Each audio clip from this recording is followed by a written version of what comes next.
This photo follows a lot of the popular photography rules that you've probably been taught to use. Rule of thirds? Check. Golden evening lighting? Check. Perfect focus? Check. And let's be honest, it's not exactly the world's most exciting photo, is it? I mean, it's fine, it's nice, but all in all, it's pretty dull. So why is it that these so-called rules of photography have become so popular when they often result in churning out images that all look the same? Well, in this video, I'm going to show you exactly which photography rules may be killing your creativity and how breaking them will instantly make your photos so much better and stand out from the crowd. So let's get right into it. Let's start with the main one that everyone's heard of, the rule of thirds. And I'm not saying that the rule of thirds is always wrong. There's obviously a really good reason why it exists, because it's pleasing to the eye to have an image arranged with something of interest on the thirds of a grid. But here's what happens when you religiously follow it. Your photos become predictable. If everyone always puts their subject on those intersecting points in every frame, then everyone's photos just start looking the same. It can be a sort of default mental setting that we try to find compositions on the street that conform to organisation.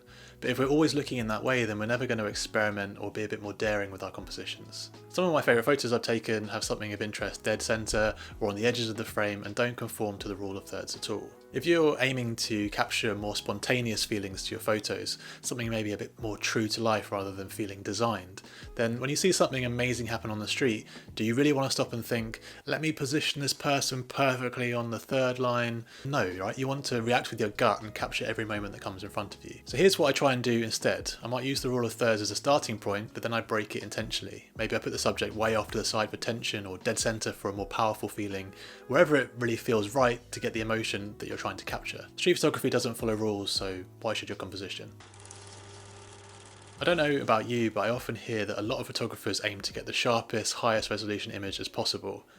But why? This one might be a little bit confusing, especially as a beginner photographer, where you've probably been told that this lens or that setting gets the sharpest possible photos, and that's what we should all aspire to get.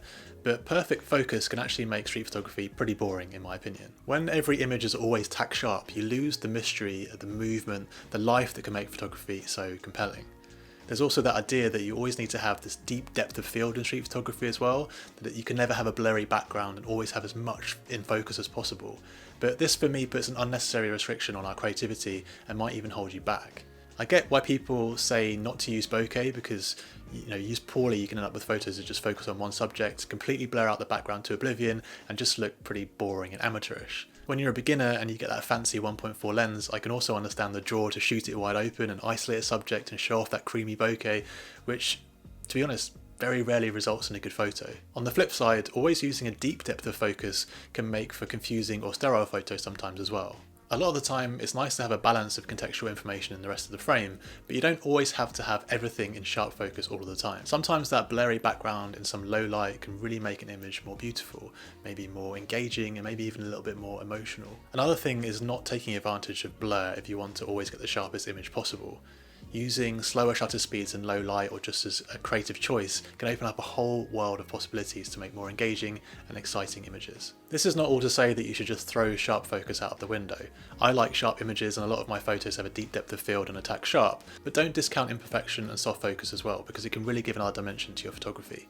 Motion blur that shows the energy of a scene, shallow depth of field that makes viewers work to understand what's going on, even misfocus sometimes can create mystery and mood. Like I said, I'm not saying to go crazy and blur everything, but you can always ask yourself, does this photo need to be perfectly sharp, or would a little movement make it feel more alive? Or if your photo isn't perfectly sharp when you wanted it to be, don't beat yourself up, because it's imperfection that can often make it better anyway. Okay, golden hour light is beautiful, we all know that, but if you're only shooting during golden hour or in fair weather when the light's nice, then you're missing 90% of what street photography has to offer. Harsh midday sun can create drama, deep shadows, high contrast that can make ordinary scenes look maybe a little bit more cinematic. I've gotten some of my best shots at noon when the light is supposed to be terrible according to traditional rules. Also, shooting at night or in low light can add a different dimension to your photography as well. And I'm not particularly good at it, but you might be, so if you've not tried something like that before, then it really pays to experiment with different times of day that can really make you more creative. Neon signs, street lamps, car headlights, this kind of stuff can really create mood that you won't get at golden hour. Even overcast days give you this beautiful flat light that's perfect for portraits and intimate moments. The key is sort of matching your light to your story, not following some arbitrary rule about when you're allowed to go and take photos. Robert Capa famously once said, if your pictures aren't good enough, you're not close enough. It's a great quote, but terrible street photography advice if you follow it blindly. And to be honest, I'm being a little bit hypocritical here because in my last video I was saying how getting closer is so important to improve as a street photographer, but hear me out. Sometimes the story isn't about the person, it's about the person in their environment. Maybe the small figure against the massive architecture, the lone walker in a crowd, the relationship between humans and their urban landscape. When you get too close, you lose a bit of context, so if you're always trying to get as close as possible, you might find that all of your images start to look from a similar viewpoint, which could be a little bit boring. You lose the sort of environment that makes it street photography instead of just portrait photography. Plus, stepping back a little bit gives you more of a chance to capture layers, foreground, middle ground and background. Multiple stories happening in one frame. And that's when street photography gets really interesting in my opinion, when you start to incorporate complexity without being complicated. Don't just get close, get conscious about distance and what it's doing for the story that you're trying to tell with your images. The more you practice and vary this, then the more diverse and engaging your portfolio will be. Photography school might teach you to never cut people off at joints. Don't cut off at the wrist or the knee or the neck, but here's what they don't tell you. Sometimes cutting off parts of the subject makes the photo more powerful. This photo by Nikos Ikonomopoulos, for example, is one of my favourites, and it's the fact that the dog is cut in half and you only see the edge of the boy's face that really makes it so interesting and immersive compositionally. When we're in a scene with lots of people, for example, we're not really seeing everything all at once, right?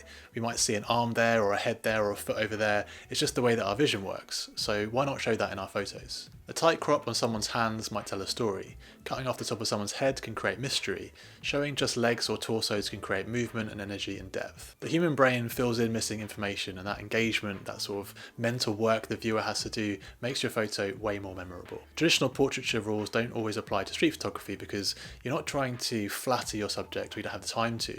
You're trying to capture the emotion or the feeling or the immersion in a time and place. This, for some reason, is one of the most drilled in basics of photography. Keep your horizons level, don't tilt your camera, always use your grid lines or spirit level. Photography instructors hammer this into beginners because crooked horizons can sometimes look sloppy and unprofessional. But here's why I think you should break it. A deliberately tilted horizon creates dynamic tension and energy in your image.